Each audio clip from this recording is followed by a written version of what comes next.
Hi friends, ఎలా ఉన్నారండి అందరూ? మేము చాలా బాగున్నాం. మీరందరూ బాగున్నారు అని అనుకుంటున్నానండి. ఇది దక్షిణ బద్రీనాథ్ అండి. ఈ చార్ధామ్ యాత్రలో భాగంగా గంగోత్రి, యమునోత్రి, కేదార్నాథులతో పాటు ఉత్తరాఖండ్‌లోని బద్రీనాథ్‌ను దర్శించుకోవడం పరిపాటి. మిగిలిన వాటితో పోలిస్తే బద్రీనాథ్‌కు వెళ్ళడం కాస్త కష్టం. ఎందుకంటే ఆ ఆలయం దాదాపు 6 నెలలు మాత్రమే తెరిచి, ఆ తర్వాత మంచు ఎక్కువగా పడటం కారణంగా మూసేస్తారు. పైగా బద్రీనాథ్‌కు వెళ్ళి అక్కడ కొలువై ఉన్న మహావిష్ణువుని పూజించాలంటే ఒక విధంగా సాహసయాత్ర చేయాల్సిందేనని అంటారు. అవన్నీ సాధ్యం కాదని వారి కోసమే అచ్చంగా అలాంటి ఆలయాన్నే నిర్మించిందో సంస్థ. మంచు కొండల మధ్య కొలువై 6 నెలలు మాత్రమే దర్శనమిచ్చే బద్రీనాథుని జీవితంలో ఒక్కసారైనా చూడాలనుకుంటారు ఎంతోమంది భక్తులు.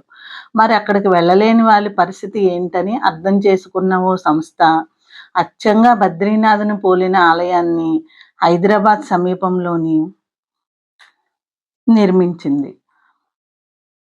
దక్షిణ బద్రీనాథ్‌గా గుర్తింపు పొందిన ఈ ఆలయం నిర్మాణం నుంచి ఇక్కడ నిర్వహించే పూజా కార్యక్రమాల వరకు అన్నీ బద్రీనాథ్ తరహాలోనే ఉంటాయి.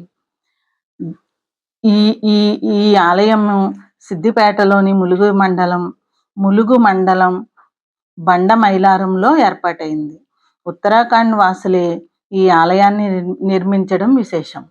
నిర్మాణం ఇలా సాగిందండి. ఉత్తరాఖండ్ రాష్ట్రానికి చెందిన సుమారు 30,000 మంది కుటుంబాలు తెలంగాణలో స్థిరపడ్డాయట.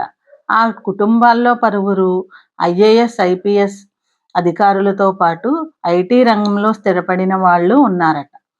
వీళ్ళంతా ఒకప్పుడు తమకు విలువైపోయిన మహావిష్ణువుని ఏడాదికోసారి బద్రీనాథ్‌కి వెళ్ళి దర్శించుకునేవారు. అయితే దూరాభారం కావడం, కొన్నిసార్లు వాతావరణ పరిస్థితులు అనుకూలించకపోవడం, ఉద్యోగ బాధ్యతల్లో తీరిక లేకపోవడం తదితర కారణాలతో ప్రతి ఏటా అక్కడికి వెళ్ళి స్వామిని దర్శించుకోవడం కుదిరేది కాదట.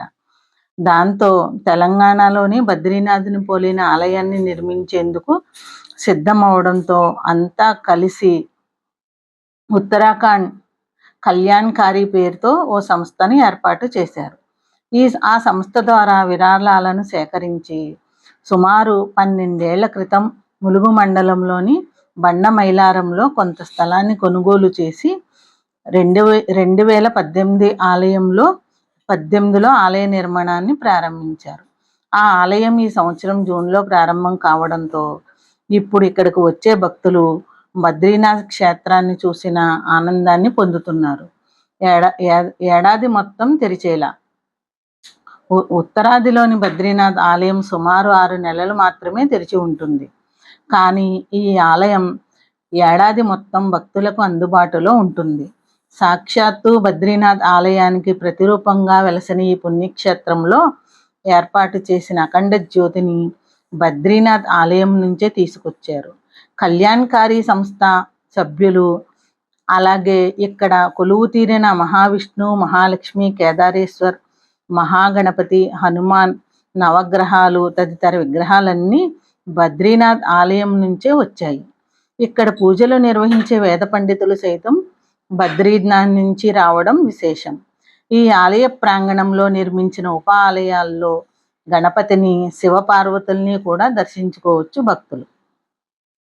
ప్రతిరోజు ఉదయం 7 గంటల నుంచి రాత్రి 8 గంటల వరకు తెరిచి ఉంచే ఈ ఆలయాన్ని మధ్యాహ్నం 1 గంట నుంచి 2 వరకు మాత్రమే మూసేస్తారు.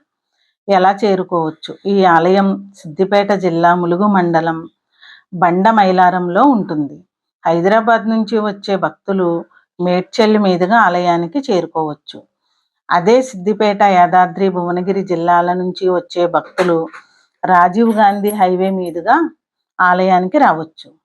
రాజీవ్ గాంధీ హైవే నుంచి మేడ్చల్ వరకు అక్కడ నుంచి ఆలయానికి చేరుకునేందుకు బస్సులు అందుబాటులో ఉంటాయి. హైదరాబాద్ నుంచి సుమారు 40 కిలోమీటర్ల దూరంలో ఈ ఆలయం ఉంది. ఇది దక్షిణ బద్రీనాథ్ ఆలయ విశేషాలండి. మనకి బద్రీనాథ్ వెళ్ళలేని వాళ్ళు ఇలా ఈ ఆలయాన్ని దర్శించుకుంటే అక్కడ ఆలయాన్ని చూసినంత ఫలితం కలుగుతుందని చెప్తున్నారండి.